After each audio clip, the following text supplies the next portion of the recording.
ठाणे जिल्ह्याची हवेची गुणवत्ता केंद्रीय प्रदूषण नियंत्रण विभागाच्या अहवालानुसार मध्यम पातळीवर नोंदवण्यात आली आहे। जिल्ह्यातील ठाणे शहरात सरासरी 140, नवी मुंबईमध्ये 140, बदलापूर येथे 160हून अधिक निर्देशांक नोंदवण्यात आला आहे। हवेची गुणवत्ता मध्यम असली तरी या गुणवत्तेमुळे हृदयरोग, श्वसनाचे त्रास, फुफ्फुसांसंदर्भातील आजार असलेल्या नागरिकांना श्वास घेण्यासाठी त्रास होऊ शकतो। सरकारी अहवालानुसार जिल्ह्याची हवेची गुणवत्ता मध्यम असली तरी qi.in या संकेतस्थळानुसार ठाणे जिल्ह्यातील हवेची गुणवत्ता वाईट पातळीवर नोंदवण्यात आली आहे। देशात काही दिवसांपासून अनेक ठिकाणी हवेची गुणवत्ता वाईट होऊन प्रदूषण वाढले। ठाणे जिल्ह्यातही हवेची गुणवत्ता वाईट पातळीवर असल्याची नोंद aqi.in या संकेतस्थळावरील आकडेवारीतून समोर आली आहे। हिवाळ्यामध्ये हवेतील गारव्यामुळे धूलिकण तळामधील भागात तरंगत असतात, त्यामुळे हवेची गुणवत्ता खराब होऊन प्रदूषण होत असतं। aqi.inच्या निर्देशकानुसार ठाणे जिल्ह्यातील हवेची गुणवत्ता मागील आठवड्याभरापासून वाईट स्थितीत आहे। ठाणे शहरातील हवेची गुणवत्ता सरासरी 112 ते 118, भिवंडी शहरातील हवेची गुणवत्ता ही 105 ते 116 आणि कल्याण शहराची 107 ते 118 इतक्या सरासरी प्रमाणात आहे।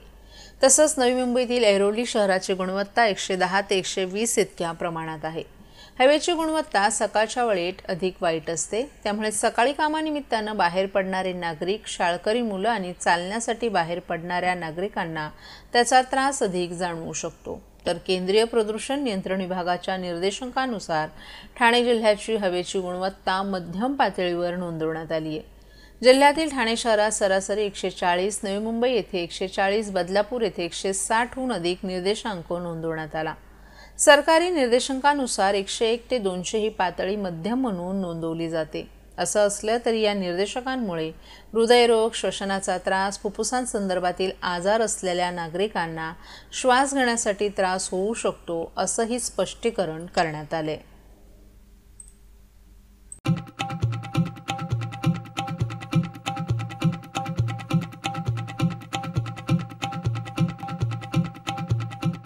CP Goenka International School, nurturing talent at young age for scholastics, sports and performing arts in global perspective.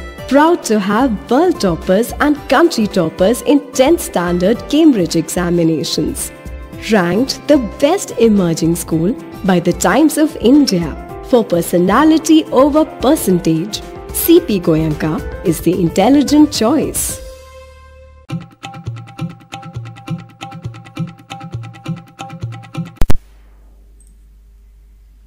महाराष्ट्राचं आराध्य दैवत असलेल्या शिवछत्रपती शिवाजी महाराजांचे सिंधुदुर्ग या किल्ल्याची निर्मिती ज्या दिवशी करण्यास सुरुवात केली तो दिवस म्हणजे 25 नोव्हेंबर। आजही किल्ला शिवरायांच्या पराक्रमाची साक्ष देतो। याच दिवसाचं औचित्य साधून ठाणेकर जलतरणपटूंनी 25 नोव्हेंबरला सिंधुदुर्ग जिल्ह्यातील विजयदुर्ग येथील सागरी जलतरण अंतर पार करून घवघवीत यश पटकावून शिवरायांना अनोखी मानवंदना दिली आहे। श्री दुर्गामाता मंडळ, विजयदुर्ग आणि जिम स्विम अकॅडमी कोल्हापूर यांच्या संयुक्त विद्यमानं आयोजित आणि महाराष्ट्र राज्य जलतरण संघटना या मान्यतेनं खुली सागरी जलतरण स्पर्धा घेण्यात आली। या स्पर्धेत ठाण्यातील स्टारफिश स्पोर्ट्स फाउंडेशनच्या जलतरणपटूंनी विजयदुर्ग येथे अलौकिक असा नवा विक्रम केलाय। या स्पर्धेत पुरुष खुल्या वर्गांमध्ये 15 किलोमीटर सागरी जलतरण स्पर्धेत मानव मोरे यानं 2 तास 18 मिनिटे पोहून द्वितीय क्रमांक पटकावला, तर आयुष तावडे याने 2 तास 20 मिनिटात सागरी अंतर पार करून तृतीय क्रमांक पटकावला। ओजेस मोरे यानं 2 तास 52 मिनिटात अंतर पार करून 7वा क्रमांक पटकावला। आरुष राणे यानं 3 तास 8 मिनिटात सागरी अंतर पार करून 8वा क्रमांक पटकावला। सर्वात लहान जलतरणपटू रियांश खामकर यानं 3 तास 10 मिनिटात हे अंतर पार करून 9वा क्रमांक पटकावला। तसंच मुलींमध्ये 15 किलोमीटर हे सागरी अंतर आयुषू आखाडे हिने 2 तास 23 मिनिटात पार करून द्वितीय क्रमांक प्राप्त केला, तर श्रुती जांभळे हिने 2 तास 40 मिनिटात हे अंतर पार करून 4था क्रमांक पटकावला। किमया गायकवाड हिने 2 तास 42 मिनिटात हे अंतर पार करून 5वा क्रमांक पटकावला, तर माही जांभळे हिने 2 तास 46 मिनिटात हे अंतर पार करून 6वा क्रमांक पटकावला। सर्व जलतरणपटूंनी विजयदुर्ग किल्ला येथील मालपे जेट्टी ते वाघोटन जेट्टी हे 15 किलोमीटरचं आव्हानात्मक सागरी अंतर पोहून महाराष्ट्राच्या आराध्य दैवत शिवछत्रपतींना अनोखी मानवंदना दिली। तसंच सोहम पाटील या जलतरणपटूनं 30 किलोमीटरचे अंतर 5 तास 17 मिनिटात पार करून चौथा क्रमांक पटकावला। या सर्व जलतरणपटूंचे आमदार, विधान परिषद तसंच अध्यक्ष, ठाणे जिल्हा जलतरण संघटना निरंजन डावखरे, महाराष्ट्र राज्य जलतरण संघटनेचे उपाध्यक्ष राजेश मोरे, ठाणे जलतरण संघटनेचे सचिव अतुल पुरंदरे, ठाणे महानगरपालिकेचे अतिरिक्त आयुक्त संदीप माळवी, उपायुक्त तथा क्रीडा अधिकारी मीनल पालांडे, तरण तलाव व्यवस्थापक रीमा देवरुखकर, उपव्यवस्थापक रवी काळे यांच्यासह ठाणेकरांकडून कौतुक होत आहे। ठाण्यातील स्टारफिश ही संस्था तरुण मुलांना सगळ्यांना एक प्रोत्साहन देण्याचं काम करते। मुलांना नुसतं स्विमिंग शिकवणं नाही तर त्यांच्यामध्ये धाडस तयार करणं आणि त्यांना प्रोत्साहन देऊन वेगवेगळ्या इव्हेंटसाठी तयार करणं हे काम आमचे कैलास आखाडे त्यांची संपूर्ण टीम आज अविरतपणे 8-10 वर्ष करत आहे। ठाण्यातले जे स्विमिंगपटू ते तयार झालेले आहेत ते बरेचसे त्यांच्या मार्गदर्शनाखाली तयार झालेले आहेत। आता तुम्ही बघितलं असेल तर 5 वर्षापासून 9 वर्षापर्यंतच्या 10 मुलांनी 15 किलोमीटरचं अंतर खाडीमध्ये, विजयदुर्गच्या खाडीमध्ये, तेही 350 वर्ष महाराजांना विजयदुर्गची निर्मिती करून झाली त्या अनुषंगानं त्यांनी मुद्दाम हा इव्हेंट तिकडे घेतला होता आणि त्यांना मुलांनी, पालकांनी भरघोस प्रतिसाद दिला। आणि ह्या सगळ्या ह्याच्यामध्ये आपल्या स्विमिंग पूलमध्ये स्विमिंग करणं आणि ओपन वॉटर स्विमिंग करणं हा खूप फरक आहे। त्यांना तिथे आता सगळ्या मुलांना मोबाईलचं व्यसन लागलेलं आहे। पालकांना काही कंटाळा की बाबा मुलांना मोबाईल आता ठेवून देतात, तशा वेळेस अशा परिस्थितीमध्ये अशा मुलांकडनं स्विमिंग करून घेणं, तेही समुद्रात, खाडीमध्ये, ही एक कठीण गोष्ट आहे। आणि त्या सगळ्यांवर मात करत त्या मुलांनी 15 किलोमीटर अंतर अगदी लीलया पार पाडलं। कुठेही ज्या अडचणी आल्या त्या अडचणीवर त्यांनी मात केली। ह्या सगळे इव्हेंट घडवताना ती मुलं घडणं, त्यांना शौर्याने सामना करायला शिकवणं हे एक मोठं उद्दिष्ट डोळ्यासमोर ठेवून असे अनेक इव्हेंट स्टारफिशच्या माध्यमातून राबवले जातात। स्टारफिशच्या माध्यमातून ह्या सगळ्या इव्हेंटला जोरदार प्रतिसाद पालकांनी देतात। ठाणेकर मोठ्या पद्धतीने ह्या सगळ्या मुलांना प्रोत्साहन देत असतात। त्यामुळे आम्ही ह्या स्टारफिशला शुभेच्छा देतो, त्या मुलांना सगळ्या शुभेच्छा देतो, पालकांना शुभेच्छा देतो। आणि आता हा 15 किलोमीटरचा टप्पा इथेच न थांबता त्यांच्याकडून अजून धाडसी समुद्रातल्या योजना ते राबवतील, इव्हेंट राबवतील आणि त्यातनं ते यशस्वी पार पडतील अशा त्यांना शुभेच्छा देतो, आशा व्यक्त करतो। कारण ह्या सगळ्या लहान मुलांमध्ये, त्या मुलांमध्ये पुढचा स्विमिंग चॅम्पियन असणार आहेत। आत्ताची मुलं जसं मगाशी सरांनी सांगितलं की बरीचशी मुलं शॉर्ट इव्हेंट पण करतात, लॉंग डिस्टन्स पण करतात, चॅम्पियन कोणतरी एकटा होतो, पण त्याच्यामध्ये धाडस निर्माण करण्याचं काम स्टारफिश करते। सगळी मुलं चॅम्पियन होणार नाहीत, पण सगळी मुलं धाडसाने ओतप्रोत भरून काम करतील। ह्यासाठी स्टारफिश जे काम करतं त्याला मी शुभेच्छा देतो, त्यांच्या पुढच्या वाटचालीसाठी शुभेच्छा करतो। नवीन इव्हेंट घेतील।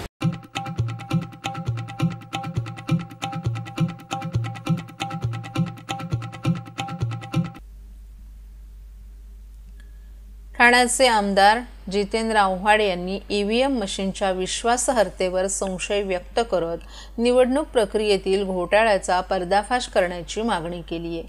त्यांनी निवडणूक आयोगावर गंभीर आरोप करत मतदान प्रक्रियेत पारदर्शकता नसल्यामुळे लोकशाही धोक्यात आल्याचं सांगितलं।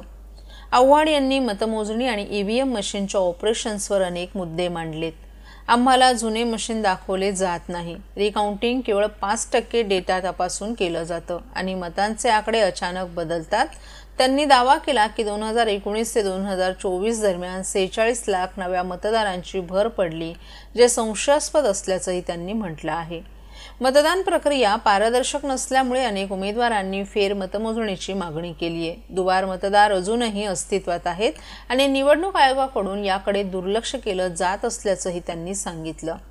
आव्हाड यांनी बॅलेट पेपरद्वारे निवडणूक घेण्याची मागणी केली आणि निवडणूक आयोगाला उत्तरदायित्व स्वीकारण्याचं आवाहन केलं। आज आपण दुर्लक्ष केल्यास लोकशाहीचं नुकसान होईल असा इशाराही आव्हाड यांनी दिलाय. की एवढं मतदान झालेलं आहे तर असं दुसरं कुठलं मशीन येतं की जे म्हणतं नाही एवढं नाही एवढं झालंय, हे कसं शक्य होईल? एखादा टक्का आपण समजू शकतो, बॅलेट पेपर, ते काय ते पोस्टल बॅलेट, हा बॅलेट टू बॅलेट, ते 1% डिस्काउंट देतो आपण. 7-7%,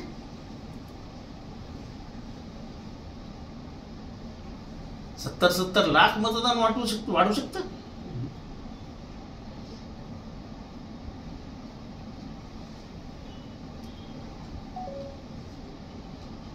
आणि हे पॅटर्नाइज्ड वोटिंग कसं येतं की कोल्हापूरला एक पॅटर्न आहे, नाशिकला एक पॅटर्न आहे, साताऱ्याला एक पॅटर्न आहे.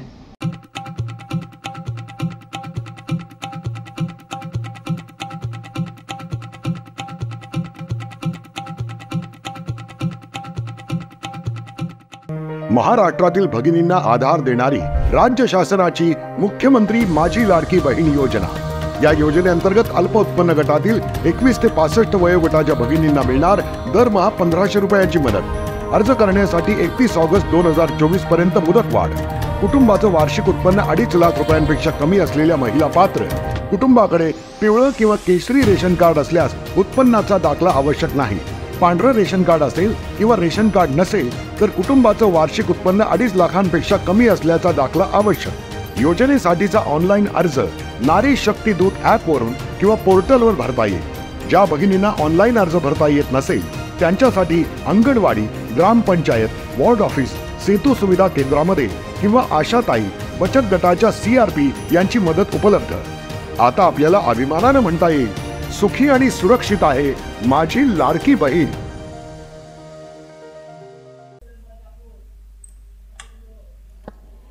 एव्हा एंटरटेनमेंटच्या वतीनं ठाण्यात रंगणार फॅशन आयकॉन स्पर्धा. सांस्कृतिक नगरी असलेल्या ठाणे शहरातील तीनहात नाका येथील हिंदू हृदय सम्राट बाळासाहेब ठाकरे स्मारक सभागृहात रविवारी फॅशन आयकॉन स्पर्धा आयोजित करण्यात आली आहे. ठाण्यातील एव्हा एंटरटेनमेंटद्वारे आयोजित केलेल्या स्पर्धेत 5 वर्षीय बालकांपासून 80 वर्ष वयोगटातील तब्बल 50हून अधिक स्पर्धक सहभागी होणार असून स्पर्धेतील प्रथम 3 विजेत्यांना क्राऊन तसंच सोन्याची नथ आणि अन्य व्यक्तिमत्व विशेष प्रावीण्य स्पर्धकांना भरघोस पारितोषिकं देऊन गौरवण्यात येणार असल्याची माहिती एव्हा एंटरटेनमेंटच्या मिसेस विजया शिंदे यांनी आज एका पत्रकार परिषदेत दिली आहे. यावेळी क्वीन ऑफ मुंबई गौरी सावंत, लावणी सम्राट अश्मिक कामठे, अभिषेक राणे तसेच सचिन भोसले आदी उपस्थित होते. मनोरंजन क्षेत्रात होतकरू कलाकारांना हक्काचं व्यासपीठ मिळवून देण्यात अग्रेसर असलेल्या एव्हा एंटरटेनमेंटच्या 5व्या सत्रात फॅशन आयकॉन 2024 या स्पर्धेचं आयोजन करण्यात आलं आहे. रविवारी सायंकाळी ठाण्यात होत असलेल्या या स्पर्धेत kids, teenage, mister, miss, Mrs आणि क्लासिक गटात 50+ वयोगटातील 50 स्पर्धक सहभागी होणार आहेत. स्पर्धेतील प्रथम 3 विजेत्यांना क्राऊन, ट्रॉफी आणि सोन्याची नथ प्रदान करण्यात येणार असून टायटल सॅशमध्ये व्यक्तिमत्व विशेष प्रावीण्य दर्शवणाऱ्या स्पर्धकांना वैयक्तिक पारितोषिकं देण्यात येणार आहेत. यामध्ये गिफ्ट वाउचर्स, पुना गाडगीळकडून ज्वेलरी, फोटोशूटची संधी उपलब्ध मिळणार आहे. स्पर्धेसाठी परीक्षक म्हणून big boss fame mister India doctor Rohit Shinde, Marathi अभिनेत्री मॉडेल हिना सय्यद, ट्रेनर आणि ग्रूमर अवी पायल, कॉस्ट्युम डिझायनर मंदार तांडेल आदी असून या स्पर्धेत लावणी सम्राट अश्मिक कामटे, क्रेझी फूडी रंजिता विशेष अतिथी म्हणून उपस्थित राहणार आहेत. तरी ठाणेकर रसिकांनी या कार्यक्रमाला आवर्जून उपस्थित राहावं असं आवाहन कार्यक्रमाच्या ग्रूमिंग गौरी सावंत यांनी केलं आहे. नृत्य अदाकारी दाखवणाऱ्या देशविदेशातील सर्वच होतकरू डान्सर्सना आपलं कौशल्य दाखवण्याची संधी एव्हा एंटरटेनमेंटनं उपलब्ध केली आहे. एव्हा एंटरटेनमेंटद्वारे येत्या 22 डिसेंबर रोजी मुंबईतील यशवंतराव चव्हाण सेंटरमध्ये इंडियाज इंटरनॅशनल डान्स कॉम्पिटिशन होणार आहे. वैभव घोगे, लावणी सम्राट अश्मिक कामठे परीक्षक असलेल्या स्पर्धेमध्ये सोलो, डुएट्स, महिलांसाठी विशेष गट आणि सर्व वयोगटासाठी खुला ग्रुप डान्स असे गट असून 150हून अधिक स्पर्धक सहभागी होणार असल्याची माहिती विजया शिंदे यांनी दिली आहे.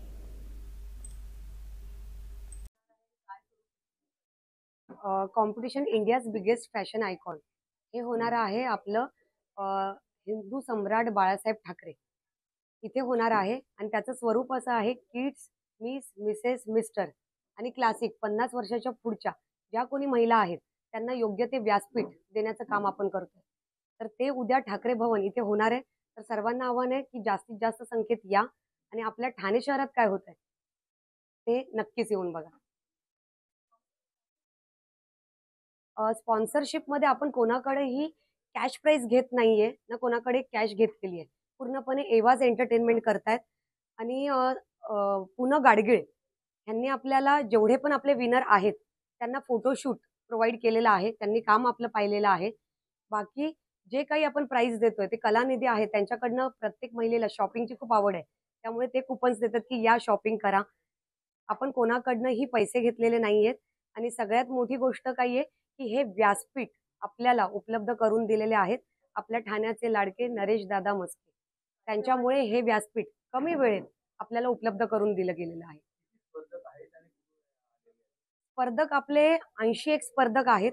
ते अलिबाग, नागपूर, मुंबई अशा वेगवेगळ्या भागातून इथे येत आहेत. दिल्लीवरून सुद्धा येत आहेत. इथे ठाण्यामध्ये उद्या येणार आहेत. ज्युरी पॅनलमध्ये आपल्याकडे हिना शेख ज्या इंडिया टिआरा आहेत त्या येणार आहेत. Big boss fame Rohit Shinde ते येणार आहेत. मंदार तांडेल डिझायनर आहेत ते आहेत.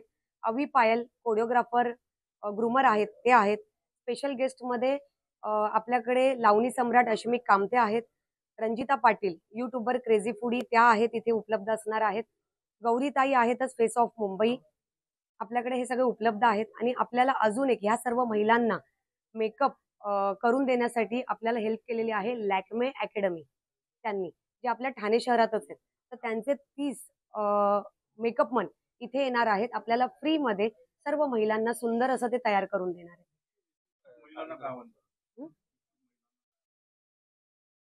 इच्छुक महिलांना हे सांगेन मी की उद्या या, शो हा पहा आणि ह्याच्या पुढे नक्कीच इथे पार्टिसिपेट करा. कारण जर कुठे असं झालं असेल की तुम्ही पार्टिसिपेट नाही करू शकला, तिथे खूप असं की नाही आम्हाला योग्य व्यासपीठ नाही मिळालंय, तर नक्कीच या तुमच्यासाठीच हे ठाणे शहरात उपलब्ध केलेलं व्यासपीठ आहे. मुख्य हेतू प्रत्येक कलाकाराला योग्य ते व्यासपीठ देणं.